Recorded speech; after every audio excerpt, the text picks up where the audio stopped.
Yes, I'm excited to be joined by Dr. Craig Hamby, our Executive Director of Elementary Education, and Dr. Ronnie Zagora, our Executive Director of Secondary Education, as we talk to you tonight about our grading practices and the work that we've been doing to really shift the mindset around grading and the impact that that has for our students. So Colin, if you'll go to the next slide, please.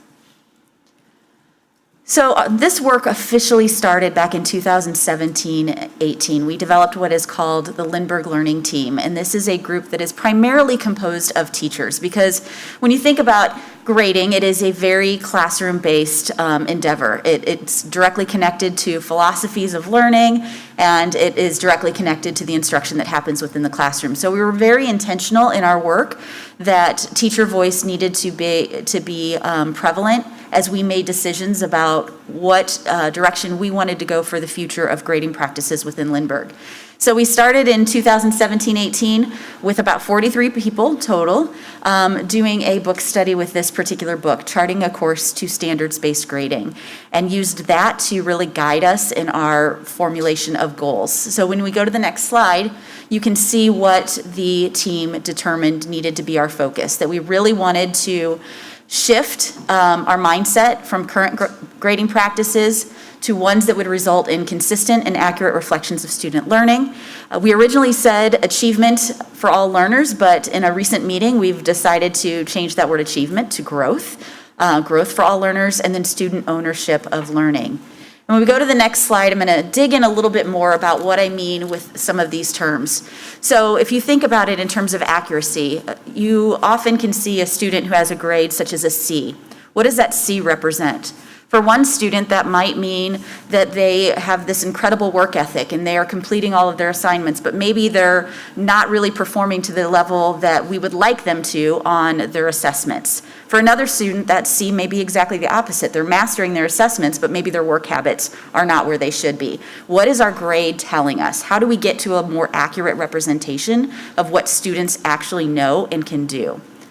Ownership. I know that I've felt this before, that, this teacher gave me a B or whatever it might be. How do we, instead of determining the teacher gave me, really drill down to the student feeling that sense of, I understand what I'm supposed to learn, I know what I need to do in order to achieve these goals, and then to feel that sense of ownership, that grade is actually directly correlated to what they have learned and what they are accomplishing. And then consistency. While we have incredible professional learning communities among our teachers, there's always the reality that grading practices and priorities may differ from teacher to teacher, and really honing in to get that same level of consistency that no matter which teacher you have, those grades are going to really reflect those priority outcomes and are going to be consistent from across the buildings. Next slide, please.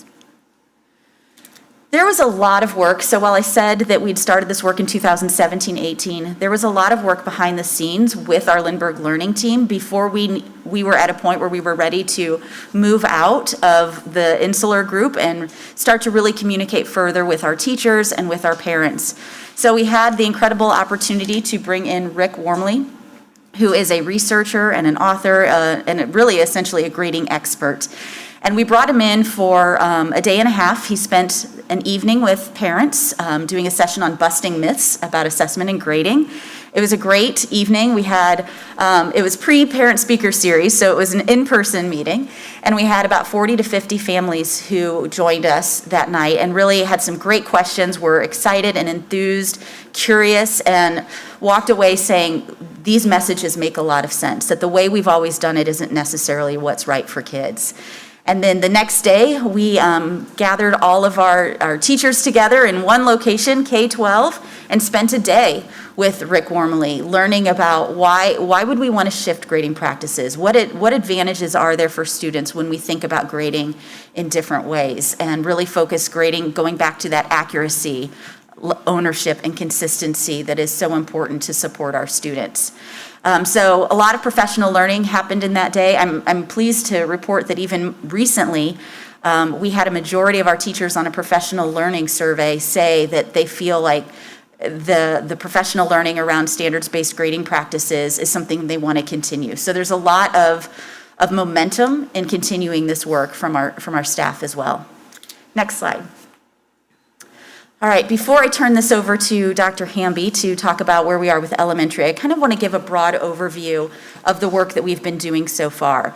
So when we think about learning for students, it always starts with our curriculum. It starts with we write the curriculum, and our goal with whenever we're writing curriculum is that it is implemented and then it goes through a full cycle. Not only are we implementing it in terms of the instruction, the resources that we choose, but then we're also assessing students' knowledge and understanding of that curriculum, and that is directly connected to the grading. So you really want that cycle to be a full cycle that's connected.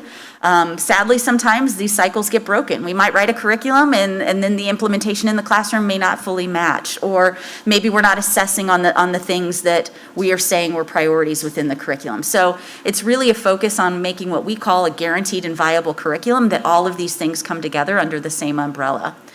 And so in order to do that, one of the things that's been a big priority for us in terms of curriculum development process is identifying priority standards. Within every curriculum, what are the essential skills and knowledge that are non-negotiable for our students? If you look at all of the standards that students are supposed to master over the course of their K-12 experience, there's research out there that says it will take 20 plus years. The ability for us to meet every standard to the same degree is not possible. But when we focus on priority standards and link those to ensure that the instruction is directly connected to them, that we're assessing students on those particular standards, and then that matches the grading and the feedback that we're giving, not just to parents, but also to students, that's important work. So a lot of work has been happening behind the scenes with curriculum priority standards. At the K-5 level, proficiency scales have been developed, which really give a lot of clarity with regard to what do those standards mean? How do I know that a student has really mastered that? And then finally, in our curriculum writing process, that development of assessment so that we can really determine evidence that students have learned what we've said is most important. Dr. Hamby? So 2 pictures up here. Picture on the left probably looks very familiar to everyone. Traditional report card. Currently, our report cards look similar to this. Also, back, well, we'll say, let's take a trip back in time to when I was in first grade. The year's 1978. The report card looked pretty similar to that still. Now, the problem is, what does it really tell us about the student's learning when we look at that? When we see a 92, or we see an A-, or we see a B. It doesn't give us a lot of information as a student, as a parent, or as a teacher. On the other side, on the right side, we have a proficiency scale. So here we've taken one standard, and then we've broken that standard down into different learning targets that if a student can master these different learning targets, we would say they are proficient in that standard. Gives us a lot of information. As a teacher, I could sit down with the parent and say, here's where little Brian is in his learning, and here's where we need to go next. Or I could sit down with Brian and say, all right, Brian, here's what we've mastered so far, and here's what we need to work on for the rest of this semester. It gives us a lot of very specific information about learning. Next slide, Colin. And that's what, really grades should be, is a communication of where a student is in his or her learning. That's what we're here at school for, is to learn, and this grade should be a communication of where our students are at. Colin, next slide. It's kind of a definition of what is standards-based grading, and really it's that system of how are we progressing through these different standards. So Dr. Sparks mentioned the priority standards are the essential skills. When a student walks out of your classroom, what are the essential skills that they should have mastered in that classroom that year? So for students to know these standards and what they need to do to accomplish it seems more meaningful to them than just trying to chase a percentage or a letter grade, but they're actually trying to accrue skills and concepts. Next slide, Colin. So this is a possibility of what a grade card could look like. So instead of there being a reading grade and it just saying A or B or C, we break reading down into these priority standards or essential skills, and then we're going to track a student's progress over time in those skills.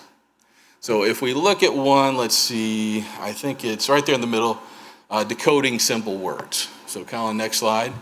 So how do I know if they've mastered how to decode words? Well, we will have a proficiency scale, almost like a scoring guide.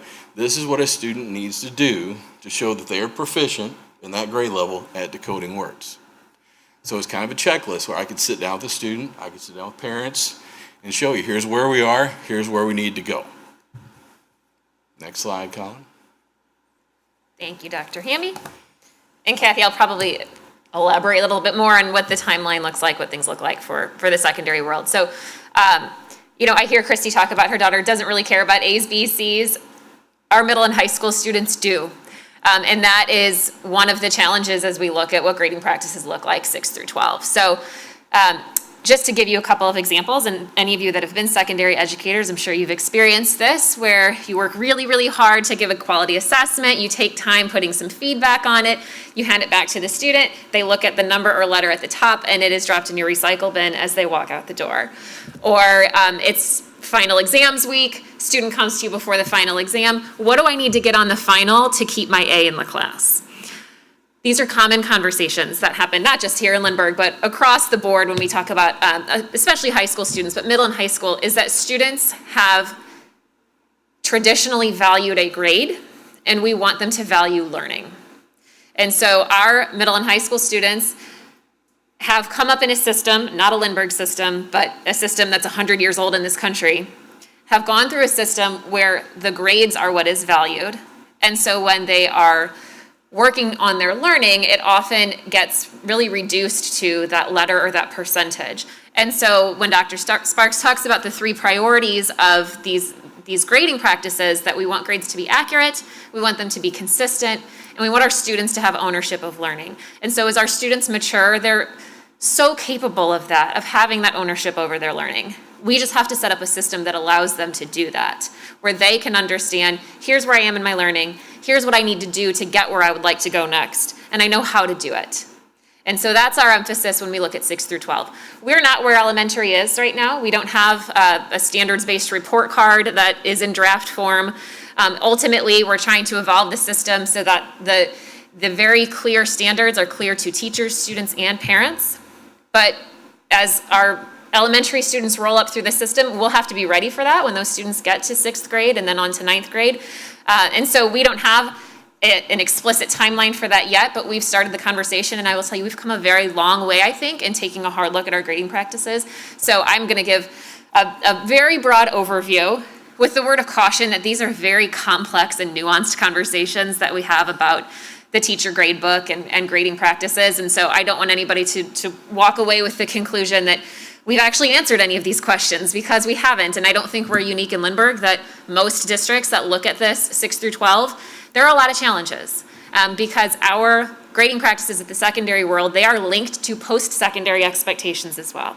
We have students that are applying to college, that are going into post-secondary institutions. And so what they want to see from our high school graduates doesn't always perfectly align with what we value in our students' learning. And so we're still, trying to work through that system and find what is that right balance, where we have very meaningful grades, but we also continue to value those things that we know will make our students successful in a post-secondary world. So we need to value those work habits and those behaviors that are really important to their being successful.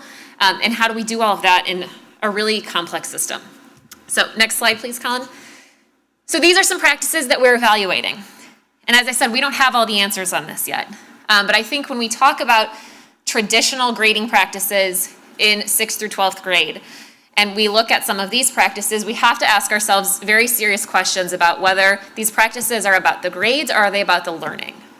So when we talk about assessments, quizzes, tests, assignments, projects, we're having big conversations about reassessment.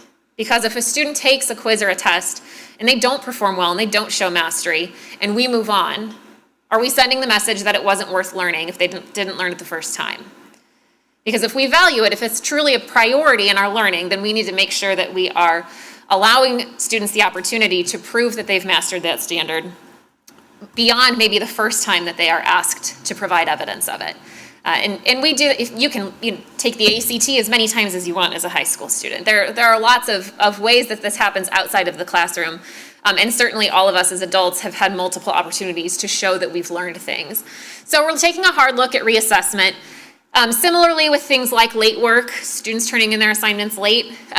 If they turned it late, does it automatically mean they learned less, right? If we're deducting points because it came in late, does that truly communicate their learning? So as Dr. Hamby had in the elementary presentation, grades are a communication of a student's learning. And so we need to know, did they learn that standard? Did they master that standard? And so when we boil it down to just a points system, we lose some of the richness and context of that learning.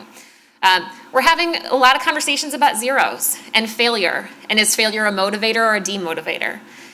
And there's a lot of research out there that shows us that failure is a demotivator, that when students dig themselves so deep into a hole that they feel like they can't get out, then at that point, we lose that student, and they no longer value their learning. And I will say with all of these, again, unanswered questions, and I want to make very clear that when I say we value the behaviors and habits that will help students, it is important that you do things on time. It is important that you focus and you turn in your work and you try to do it at the pace that's expected. But students don't all learn at the same pace. What takes one student a week to learn might take another student 4 weeks to learn. And so we have to have a system that reflects that allows for different paces of learning. And keep that also within what is reasonable and pragmatic for teachers and students. So something that a teacher taught in August or September, maybe they're not still able to retake that assessment come April. There would be reasonable timelines. We have a lot of teachers that have been experimenting with changing their practices for several years now, and we've learned a lot of really good lessons on how we can do this effectively. Similarly with non-academic indicators, and I think Dr. Sparks highlighted this in her intro, that sometimes those grades, those averaged letter grades, they don't tell us a whole lot about the student's mastery of the standards, because we conflate things like participation and effort and compliance, and we roll all of those into one grade, and those are very, very important things to do, but they don't tell us a whole lot about what the student actually learned. And so I think it can be harmful to students on both ends of the spectrum. It can be harmful to that student who works really hard and is always on time and is always raising her hand, but really struggles to master the concepts, but might walk out of that class with an A or a B, and it's not truly a reflection of what they know. The other end of the spectrum, you may have the student who comes in and they already know all of this because they're passionate about the subject, but they don't have the behaviors, the work ethic, they're turning in their work late or they're not turning it in at all, yet they can ace every test, but they walk out with a D. So again, not a true reflection of how much that student knows and can do.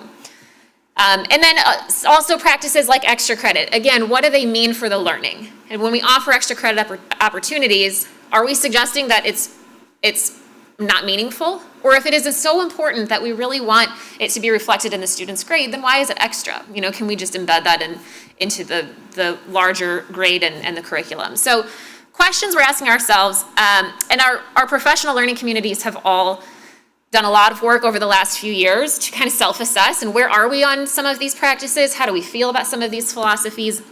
And so if you can go to the next slide, Colin, I'll show you just a little bit of our timeline in the secondary world. So when the Lindbergh Learning Team first started meeting, we thought it was really important to get a baseline of where are our teachers and their grading practices. So we surveyed staff, and in some cases it was a very simple question of, do you feel like your grade book truly reflects the learning of every student in your class? And that's a big question, because if the answer is no, and it is, and it would have been for me, I will tell you, in the classroom, I did all of these things that we're now starting to reevaluate.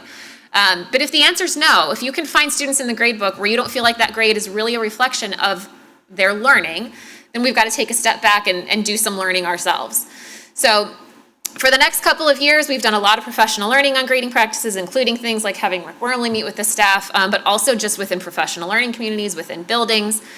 And then last year, with learning in a COVID environment, I think in some ways it expedited some of this work because we had less face-to-face time with our students. We had to focus on those really high priorities and those meaningful assignments and assessments. And so it actually sped up some of our work in helping that communication with students of here's the absolute need to know to have you ready for what comes next, and using the grades as a communication tool for that. So this year we have a lot of agreements within our professional learning communities about what the teachers that teach that similar grade level or content area have agreed to put into practice. These are some great laboratories for what works and how do we make it work. There are technology questions here as well, because this is a complex grading system, and ultimately we will need a technology tool that reflects that can house that information and communicate it to students and parents as well.